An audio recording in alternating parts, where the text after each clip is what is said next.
Hey guys, welcome back to Forever Blooms. This is my house. We live in Zone 7A in southern New Jersey.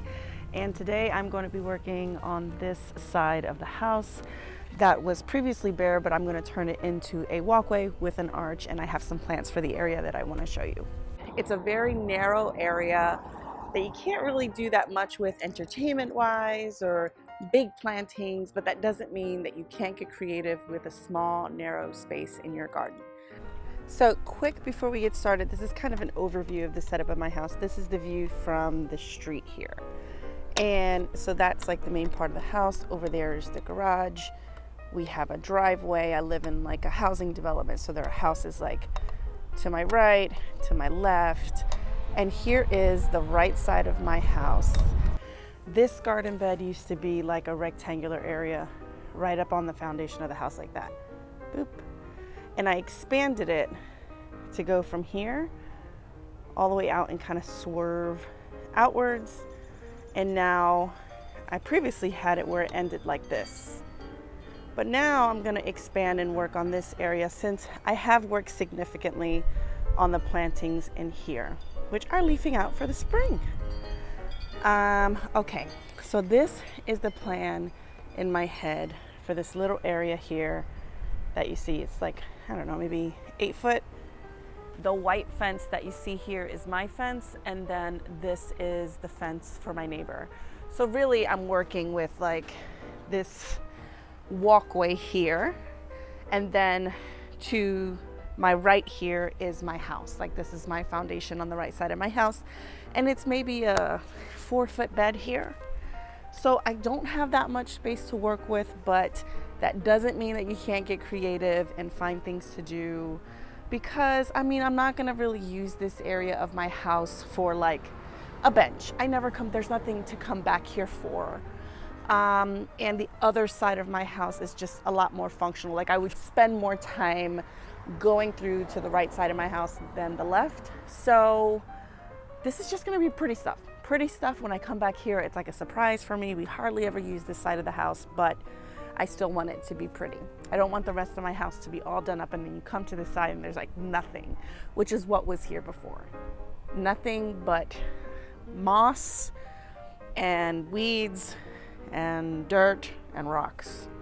And we had a few stepping stones here that we have taken out since. Okay, so here is the 4 foot sliver that I have to plant things in, okay? And the reason that it has to be there is because this area doesn't open. This is just like a regular fence panel, but this door needs to be able to open this way. And we need to be able to use this area here to walk in and out of this side of our house, because technically this is not our property. If they decide to build like a wall of something here, we would have no way to control that. So we still need access to this side of the house, and we need a walkway. So the very first thing that I planted here, which doesn't show up that much on camera, but will in the coming years, is I planted some hellebores. Let me take a look here. This is the faded color of this hellebore. It's a gorgeous hellebore. I'll see if I can pop a picture on the screen of what it looks like when it's in season. But I popped this, like 2 or 3 of this variety. And then I have another one here, another type, and then another one here, and then another one all the way over there. And then the next thing that I came in and planted was this. This is a type of, oh God, why is it? I was gonna say clematis, but it's most certainly not a clematis, a columbine, doy. All right, here. Isn't that pretty? The flowers are kind of upright, they don't nod, and I don't know, it's such a vibrant color. That's how it looks. It's really, really beautiful in person. And I think all of this will pop much, much more once I put mulch on here, but I'm not ready for that yet. So anyway, these I have 3. 1, 2, 3, all the way up there, right here. And so then the next thing I came in and planted right next to this beautiful, like heirloom weed that I have to pull out is this grass. So this is a type of carex that I really left in pots for like a year and a half. I left it in a pot and I did not water it. I did not take care of it, and it still lived because it still got some growth in here. And it's tough as nails, and it's supposed to be good for dry shade. So it doesn't look good right now at all, but I planted 2 of them, and I'm very, very certain that they will survive and they will be a nice bright pop of color. You see it has that variegation. It's gonna be fine. They'll be fine. It looks ugly, I know that, but they'll be fine. So there's the arch, there's the fence, and here's this big white wall of like nothing. And so there's no height in this area right now. And what I wanted to do was close to the foundation of the house, right in the middle between this window here and this window here. So right behind this plant, this little purple plant here. Next to the wall, I wanted to do a camellia plant because they're very shade tolerant and they do okay in dry shade, but I would come back and obviously water it as needed. But not a regular camellia. I wanted it to be an espalier. But if you guys don't know what an espalier, it's like where they grow a tree, but they grow it flat. It's like one-dimensional. And so they prune it for years and years so that you can fit it like against the fence and it'll be flat. So it's not gonna grow out into the pathway here. It'll grow up like, the one I want is maybe like a candelabra shape where you have one central leader and it'll come up like this. And then you'll have like, it'll come out and it'll come up. And then the next one will come out and come up, and then and it goes on so forth and so on. So I want something espalier that is shade tolerant because this area is covered by trees. Just within like 10 feet of me is like 1, 2, 3, 4, and then another one maybe 15 feet that way, 5. And there's like more. This property is like their property on this is covered with trees. So this area gets very, very little sun. More so in the springtime when it hasn't leafed out yet, but otherwise very, very little sun. So that's gonna give me my evergreen interest because camellia plants are evergreen. It's gonna be pretty in the winter, in the summer, at all times. They're gonna have some tall, elevated height in this area that's here year round, which I love. I was also thinking about putting something in my garden that is a very narrow, maybe like 2 feet wide, vertical interest, like an exclamation point on each side of this wall, in addition to the camellia plant, to provide additional height on the side. Like maybe one right here to the right of this window, just tall, maybe reaching my height or something like that. Maybe something like a sky pencil holly or a narrow form of boxwood. And then another one right on the right side of here, tall accent exclamation point, candelabra camellia against the wall here, and then shorter plantings along here. So that is my overall plan. Now, what I will say is that I am also the type of gardener, even though I have an overall plan in my head, I have to leave room for random plants that I find at the garden center because I don't know about you guys, but I come home with random plants all the time, having no idea where they're gonna go, like none. I'm like, I have no space left. Where am I gonna put this? And the answer is you don't know, but you're gonna buy it anyway, Jen. So just like make room for it when you're making a new bed. So that is what we're doing today because I got my hands on some beautiful plants that I wanna show you that I've never grown before and I don't actually know that much about, but I'm really excited because they're super pretty. And let me show you. Look at this. Ah! So I've never grown these from seed or otherwise, even starter plants. And what this is, it's a Foxglove in the Camelot series. And here we go. This one is named Camelot Rose. And I learned about the Camelot series actually on the Garden Answer channel because she has these in her garden that she grew from seed and they actually flowered the first year. So these normally, like heirloom varieties, non-hybrid varieties, you would grow them from seed and you would get leaves the first year and you have to wait for flowers the next year. And then they drop seed and they produce new plants and so on and so forth. So these are not actually, they're marketed as perennial, but they're actually biennial. And these might flower for 2 years before they die, but they will drop seed, hopefully, in my garden and continue to bring me flowers year after year. So that's the hope, and I didn't have to grow them, and I got them really cheap, like $10.50 or something each, at a local farmers market type establishment called Verkio's, near where I live in South Jersey. This would be nice to cover that spout because I don't like how the rain gutters look. I'm sure I'm not supposed to put them this close. 24 to 30 inches. Meh.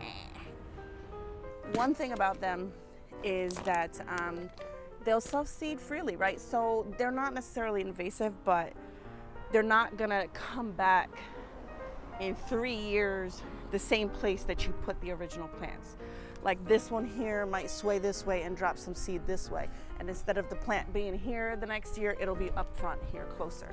I guess you could transplant it if you're that kind of person, but I don't care where they necessarily are on this side. And if I don't like it, I'll just pull it or transplant it. I'm okay with that. I just wanted to let you know that because they are biennial, that's kind of the deal with where they will be next year or perhaps the year after. All right. First one is going to be right here. I work my way from the back to the front so that I can have an easier time not having to work around all of the plants on the front.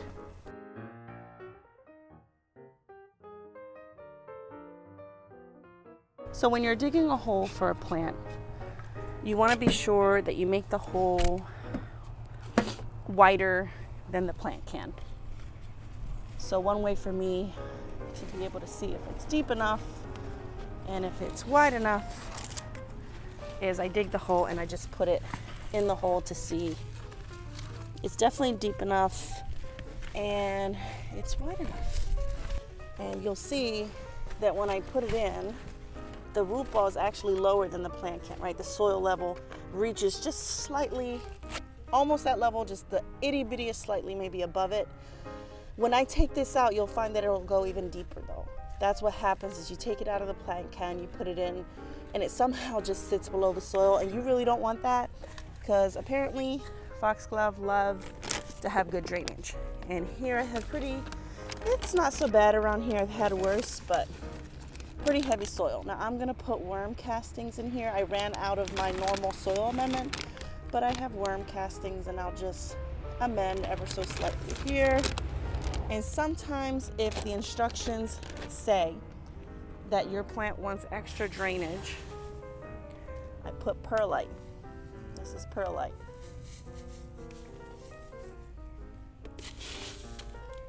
You want to be careful. Perlite kind of goes everywhere and it's not great for your lungs if you breathe in the smallest particles. So I just kind of give it a minute to settle away from I hold my breath. I'm using Biotone Starter from Espoma. I put it around the edge because when I backfill, I want it in the backfill dirt as well. And because I want it to be a little bit deeper or a little bit higher so that the plant sits higher, I'll just mix this in. Add a little bit more soil. If I see a big giant rock, I remove them. But the little ones will just have to stay. There's too many little ones in my soil here at my property to be worrying about them. All right. Now, let's see. Yeah, it's pretty decent. We are good to go with this plant, and I'm gonna backfill. When I backfill, sometimes I'll mix up the soil. Like you might see me do one of these, and when I backfill, just to mix it in with some of the stuff that I amended it with. Moss. Jeez. Another thing that I'm worried about is how well this foxglove will do, considering that it's in an area. Now this particular corner of the bed gets maybe closer to part shade, part sun instead of full shade. So I'm hopeful that the foxglove will do well here, even though it doesn't get full sun or closer to part sun. It's really closer to part shade. That one is done. except at the end I will water everything, but I just don't want to water it now because it'll get all muddy.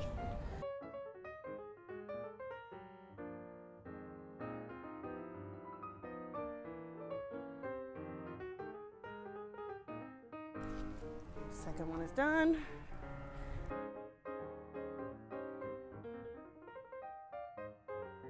Guys, this is like heavy clay right here. I just hit some orange. So this is gonna be a testable spot for this foxglove to see how it will do. I reach a layer of dirt that is heavy clay. I can't even put my shovel in it. When I reach that, I usually decide to go a little bit deeper than what I need to and backfill with better soil so that the plant has a little bit of a better chance to survive, especially if it's a plant that calls for really good drainage. To have heavy soil that you can't put even a shovel through with force is problematic.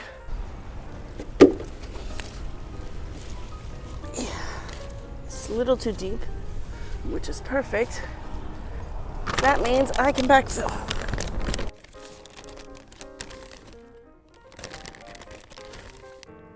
Perlite. I'll smack myself right in the face.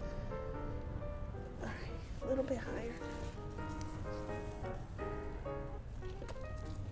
I forgot to wear gloves, and I just got my nails did. All right.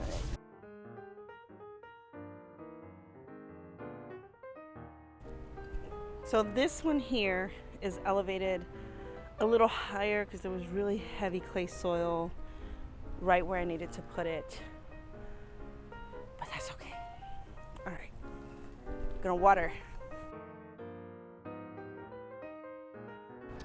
Okay guys, so there they are in all of their floppy glory.